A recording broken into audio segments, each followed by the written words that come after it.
thus far in this beginner meteor series, I've talked about how to do weaves using wrist twist, just like normal spinning, like adding beats, with your hands, twisting in different ways.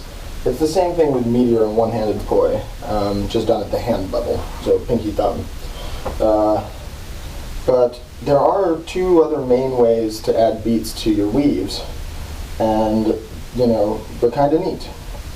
The first one I'm going to talk about is wrist wrapping, not wrist twist, wrist wrapping.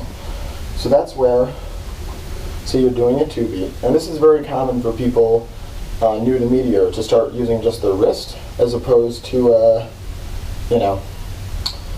using the wrist twists, which is I think a little smoother because the length of the meteor doesn't change when you're doing it. It just it stays pretty even, where the wrist wraps shorten one side.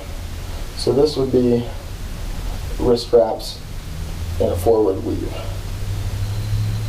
You can go back to a 2-beat, and you can even intersperse these, with all sorts of, wrist twisted weaves too.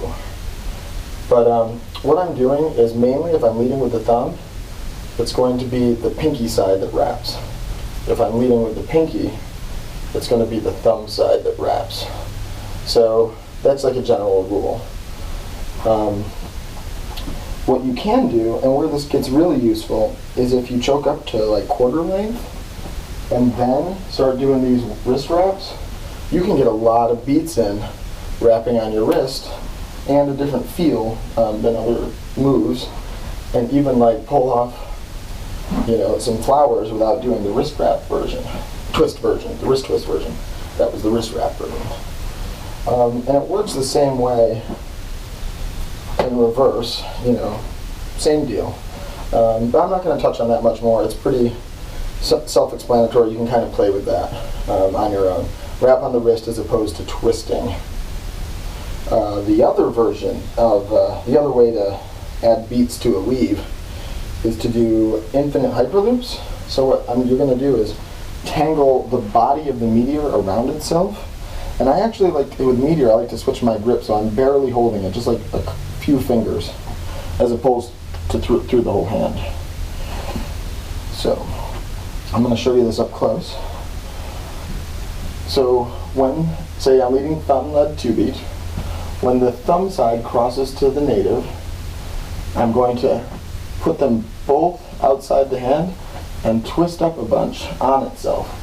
And you have to kind of rotate your hand a little to keep them evenly twisting, kind of like a mini tiny isolation.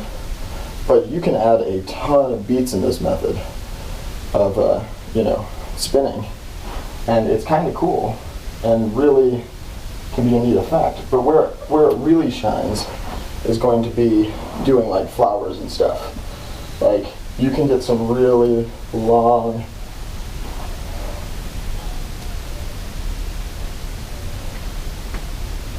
awesome, more complex patterning going on using this infinite hyperloop method of adding beats.